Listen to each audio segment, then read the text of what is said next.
കഴിഞ്ഞ ദിവസമാണ് ഇന്ത്യൻ പ്രധാനമന്ത്രിയെ കാണാൻ ശ്രീലങ്കയിലെ പുതിയ ഭരണാധികാരി, അതായത് പുതിയ പ്രസിഡന്റ് സെന്യൂര കുമാർ ദിസാനായാക്ക ഇന്ത്യയിലേക്ക് എത്തിയത്.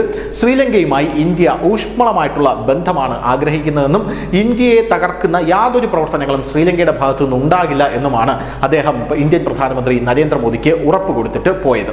ഇതിന്റെ പിന്നിൽ നമ്മൾ പരിശോധിക്കേണ്ട ധാരാളം കാര്യങ്ങളുണ്ട്. യഥാർത്ഥത്തിൽ ശ്രീലങ്ക എന്ന് പറയുന്ന രാജ്യം ഇന്ത്യക്കെതിരെ ഉപയോഗിക്കാൻ, ആ ദ്വീപ് രാഷ്ട്രത്തെ ഇന്ത്യക്കെതിരെ ഉപയോഗിക്കാൻ കാത്തിരിക്കുന്ന ധാരാളം മറ്റ് ഇന്ത്യയുടെ ശത്രു രാജ്യങ്ങളുണ്ട്. അതിൽ ഒരു ശത്രു രാജ്യമാണ് ചൈന എന്ന് പറയുന്നത്. അതേസമയം ചൈനയുമായി അജിത് ഡോവൽ സംസാരിച്ച് ഒരു കോംപ്രമൈസിൽ എത്തുന്നുണ്ട് എന്ന വിവരങ്ങൾ നമുക്ക് പുറത്തു വരുന്നുണ്ട്. എങ്കിൽ പോലും ചതിയൻ ചൈന എന്ന പേര് അന്വർത്ഥമാക്കുന്നതാണ് ചൈനയുടെ ഒരു സ്വഭാവം എന്ന് പറയുന്നത്.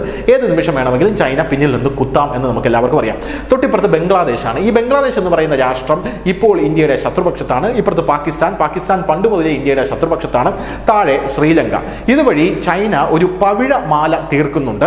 ആ പവിഴമാല എന്ന് പറയുന്നത് ബംഗ്ലാദേശിൽ രണ്ട് തുറമുഖങ്ങൾ, അത് കഴിഞ്ഞിട്ട് ശ്രീലങ്കയിലെ ഹമ്പൻതോട്ട തുറമുഖം, പാകിസ്ഥാനിലെ ഗ്വാദ്വാർ തുറമുഖം, അങ്ങനെ ഒരുപാട് തുറമുഖങ്ങൾ ചൈന അവിടെ ഇന്ത്യക്ക് ചുറ്റും തീർത്തു വയ്ക്കുന്നുണ്ട്. അതായത് ഇന്ത്യൻ ഓഷ്യനിൽ ആധിപത്യം സ്ഥാപിക്കുക എന്നുള്ളതാണ് ചൈനയുടെ പ്രധാനപ്പെട്ട ഉദ്ദേശം എന്ന് പറയുന്നത്. ചൈന അങ്ങനെ ലക്ഷ്യം സ്ഥാപിക്കാനായിട്ട് ഇന്ത്യൻ ഓഷനിൽ അലഞ്ഞു തിരിഞ്ഞു നടക്കുമ്പോൾ ഇന്ത്യയും അതിനെ കൗണ്ടർ ചെയ്യുന്നുണ്ട്. അതിൽ ഏറ്റവും പ്രധാനപ്പെട്ട, ഇന്ത്യക്ക് വളരെ ഭീഷണിയാണെന്ന് ഇന്ത്യ കരുതുന്ന വളരെ അടുത്ത് കിടക്കുന്ന ഒരു തുറമുഖമാണ് ശ്രീലങ്കയിലെ ഹമ്പൻതോട്ട തുറമുഖം. യഥാർത്ഥത്തിൽ ശ്രീലങ്കയെ ഡെറ്റ് ട്രാപ്പിലാക്കിയാണ്. അതായത് ഒരുപാട് പൈസ കടം കൊടുത്ത് തിരിച്ച് ശ്രീലങ്കയ്ക്ക് തരാൻ സാധിക്കില്ല എന്ന് കണ്ടപ്പോൾ ശ്രീലങ്കയിലെ ആ തുറമുഖം ചൈന എടുക്കുകയാണ്. അതാണ് കടക്കണി എന്ന് പറയുന്ന ഡെറ്റ് ട്രാപ്പ്. ഈ ഡെറ്റ് ട്രാപ്പിലാക്കിയാണ് ശ്രീലങ്കയെ ചൈന കുടുക്കി ഹമ്പൻതോട്ട തുറമുഖം ചൈന ഏറ്റെടുത്തത്. ചൈന ആ തുറമുഖം കരാറിൽ എടുത്തതിന് ശേഷം ഇന്ത്യ വളരെയധികം പ്രതിരോധത്തിലായി എന്നുള്ളത് ഒരു വസ്തുത തന്നെയാണ്. കാരണം ഇന്ത്യൻ ഓഷൻ എന്ന് പറയുന്നത് ഇന്ത്യയുടെ അതിർത്തിയാണ്. അതിൽ വേറൊരു കപ്പലിന് വരാനായിട്ട് സാധിക്കില്ല. അങ്ങനെ വരുന്നത് യഥാർത്ഥത്തിൽ ഒരു തെറ്റായ പ്രവണതയാണ്. പക്ഷേ ചൈന എല്ലാ അതിർത്തിയിലും പോകുന്നത് കൊണ്ട് തന്നെ ഇന്ത്യൻ അതിർത്തിയിലും ഹമ്പൻതോട്ട തുറമുഖത്തിൽ ചൈന തൻ്റെ സ്പൈ കപ്പൽ, അതായത് ചാരക്കപ്പലുമായിട്ട് വരുന്ന സാഹചര്യം ഉണ്ടായിരുന്നു. ചൈനീസ് ചാരക്കപ്പൽ അവിടെ വരുമ്പോൾ യഥാർത്ഥത്തിൽ നമ്മുടെ കേരളം, തമിഴ്നാട്, പത്മനാഭസ്വാമി ക്ഷേത്രം, അങ്ങനെയുള്ള പല സ്ഥലങ്ങളും ഈ ചാരക്കപ്പൽ നിരീക്ഷിക്കും. അതായത് ഈ ചാരക്കപ്പലിന്റെ പ്രത്യേകത എന്ന് പറഞ്ഞാൽ നമുക്ക് അന്ന് തന്നെ നമ്മൾ പറഞ്ഞതാണ്. ഈ ചാരക്കപ്പലിലൂടെ യഥാർത്ഥത്തിൽ ഇത്ര കിലോമീറ്റർ അളവിലുള്ള സകല ഡാറ്റകളും അതിന് ചോർത്തിയെടുക്കാനായിട്ട് സാധിക്കും.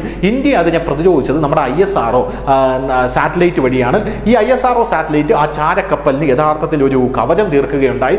കവചം തീർത്ത ശേഷം ചാരക്കപ്പൽ പിന്നീട് എളുപ്പിനായി മടങ്ങിപ്പോകുന്ന കാഴ്ചയാണ് കണ്ടത്. പോലെ തന്നെ ഹമ്പൻതോട്ട തുറമുഖത്തിൽ ചൈനയെ നേരിടാനായിട്ട് ലക്ഷദ്വീപ് പ്രഫുൽ ഖോഡ പട്ടേലിനെ വെച്ച് വികസിപ്പിച്ചെടുത്തു. അപ്പോൾ ആൻഡമാൻ നിക്കോബാറിൽ ഒരു വമ്പൻ പദ്ധതി വരാനായിട്ട് പോകുന്നു. അങ്ങനെ വലിയ വലിയ പദ്ധതികളാണ്. പോരാത്ത കഴിഞ്ഞ് ബംഗ്ലാദേശിൽ ഒരു തുറമുഖം ഇന്ത്യ എടുത്തു കഴിഞ്ഞു. പാകിസ്ഥാനിൽ ചൈനയെ നേരിടാൻ ഗ്വാദ്വാർ തുറമുഖത്തിന്റെ തൊട്ടുപിറകിൽ തന്നെ ചബഹർ തുറമുഖം ഇറാനിൽ ഇന്ത്യ എടുത്തു കഴിഞ്ഞു. മഡഗാസ്കറിലെ തുറമുഖം നേരിടാനായിട്ട് തൊട്ടുപിറകെ അദാനിയെ വെച്ച് കെനിയയിൽ ഒരു വിമാനത്താവളം ഇന്ത്യ എടുത്തു കഴിഞ്ഞു. അങ്ങനെ പല പല കാര്യങ്ങൾ ഇന്ത്യ ചെയ്യുന്നുണ്ട്. അപ്പോൾ ശ്രീലങ്കയാണ് ഇന്ത്യയുടെ ഏറ്റവും അടുത്ത് കിടക്കുന്ന ഏറ്റവും വലിയ ഭീഷണി എന്ന് പറയുന്നത്. ശ്രീലങ്ക ചൈനയെ ഇനി ഈ നമ്മുടെ രാജ്യത്തേക്ക് അടുപ്പിക്കില്ല എന്നാണ് ഇന്ത്യക്ക് കൃത്യമായിട്ടുള്ള ഉറപ്പ് കൊടുത്തിരിക്കുന്നത്. ചൈനയെ അടുപ്പിക്കില്ല എന്ന് മാത്രമല്ല, അദാനി അടക്കമുള്ളവർ ശ്രീലങ്കയ്ക്ക് ചെയ്ത സഹായം വെറുതെയല്ല, ഒരുപാടുണ്ട്.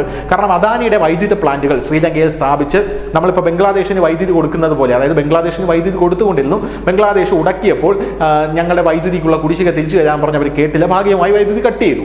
അപ്പോൾ അതുപോലെ ശ്രീലങ്കയ്ക്കും അദാനി ഇപ്പോൾ അവിടെ പവർ പ്ലാന്റുകൾ സ്ഥാപിക്കുന്നുണ്ട് വൈദ്യുതി കൊടുക്കാനായിട്ട്. പോരാത്തതിന് ഇപ്പോൾ ശ്രീലങ്ക യഥാർത്ഥത്തിൽ പറയുന്നതെന്ന് പറഞ്ഞു കഴിഞ്ഞാൽ 2022 ശ്രീലങ്കയിൽ ഉണ്ടായ ഭീകര കലാപം, ആ ആഭ്യന്തര കലാപത്തിൽ കടുത്ത സാമ്പത്തിക പ്രതിസന്ധിയിൽ തങ്ങളായിരുന്നു. അങ്ങനെ സാമ്പത്തിക പ്രതിസന്ധിയിലായിരുന്നപ്പോൾ ചൈനയോ അമേരിക്കയോ ആരും വന്ന് സഹായിച്ചില്ല. $4 മില്യൺ മുൻകൂർ ഉപാധികളും ഒന്നുമില്ലാതെ വായ്പയായി തന്ന് ഇന്ത്യയാണ് ഞങ്ങളെ സഹായിച്ചത് എന്നാണ് ശ്രീലങ്ക പറയുന്നത്. ഇതിന് പിന്നാലെ ശ്രീലങ്കയ്ക്ക് IMF-ൽ നിന്ന് വായ്പ കിട്ടി. എന്നാൽ നേരത്തെ എടുത്ത വായ്പകളുടെ തവണകൾ കുടിശ്ശികളായപ്പോൾ ആ തവണകൾ അടയ്ക്കാൻ ഇന്ത്യ കൂടുതൽ വായ്പകൾ പിന്നീട് ശ്രീലങ്കയ്ക്ക് തന്നുവെന്ന് ശ്രീലങ്ക പറയുന്നു. IMF വിപുലീകരിച്ച ഫണ്ട് ഫെസിലിറ്റി പ്രോഗ്രാമിന് കീഴിലാണ് ഇതൊക്കെ നൽകിയത്. ഇതൊക്കെ ഇന്ത്യയുമായിട്ടുള്ള ബന്ധത്തിന്റെ ഊഷ്മളമായിട്ടുള്ള ഏടുകളാണെന്നാണ് ശ്രീലങ്ക പറയുന്നത്. അതുകൊണ്ട് തന്നെ ചൈനയെ ഇനി ഞങ്ങൾ അടുപ്പിക്കില്ല എന്ന് ശ്രീലങ്ക പറയുന്നു. യഥാർത്ഥത്തിൽ ഇന്ത്യക്ക് ശ്രീലങ്കയ്ക്ക് അത്തരത്തിലുള്ള കാശൊന്നും കൊടുക്കേണ്ട യാതൊരുവിധ ആവശ്യവുമില്ല. പക്ഷേ ആവശ്യം ഉണ്ടാകുന്നതിൻ്റെ പ്രധാനപ്പെട്ട കാരണം എന്ന് പറയുന്നത് ശ്രീലങ്ക ഇന്ത്യയുടെ തൊട്ട് താഴെയുള്ള ഒരു തന്ത്രപ്രധാനമായിട്ടുള്ള പ്രദേശത്താണ് എന്നുള്ളത് കൊണ്ടാണ്. പല ആൾക്കാർക്കും ഒരു സംശയം തോന്നാം, എന്തിനാണ് ശ്രീലങ്കയ്ക്ക് ഇന്ത്യ പൈസ കൊടുക്കുന്നത്, ചൈനയെ സഹായിക്കുന്ന ഒരു രാജ്യമല്ലേ ശ്രീലങ്ക എന്നുള്ളത് നമുക്കറിയില്ലേ എന്നൊക്കെ പല ആൾക്കാരും പറയും. പക്ഷേ അങ്ങനെയല്ല കാര്യങ്ങൾ. യഥാർത്ഥത്തിൽ നയതന്ത്രപരമായിട്ട് നോക്കുകയാണെങ്കിൽ ശ്രീലങ്ക ചൈനയെ സഹായിക്കുന്നോ മറ്റ് രാജ്യങ്ങളെ സഹായിക്കുന്നോ എന്നുള്ളതല്ല. ശ്രീലങ്കയുടെ ആ ഒരു നയതന്ത്രപരമായിട്ടുള്ള പൊസിഷൻ ഇന്ത്യക്കെതിരെയാണ്.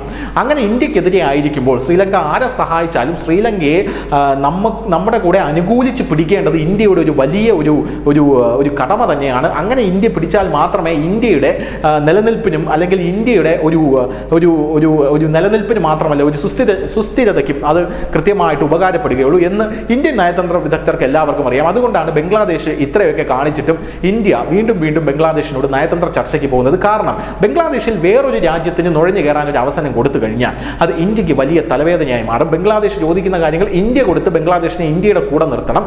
ഇപ്പോൾ ഇന്ത്യ കൊടുക്കുന്നില്ല, മറിച്ച് ചൈന അവിടെ വന്ന് കയറി കഴിഞ്ഞാൽ യഥാർത്ഥത്തിൽ ബംഗ്ലാദേശ് ചൈനയ്ക്ക് കീഴ്പ്പെട്ട് കഴിഞ്ഞാൽ ഇന്ത്യയുടെ തന്ത്രപ്രധാനമായിട്ടുള്ള ഒരുപാട് പ്രദേശങ്ങൾ ചൈനയുടെ റഡാറിനകത്തായി പോകുമെന്ന് നമ്മൾ മനസ്സിലാക്കിയിരിക്കണം. News desk news India Malayalam.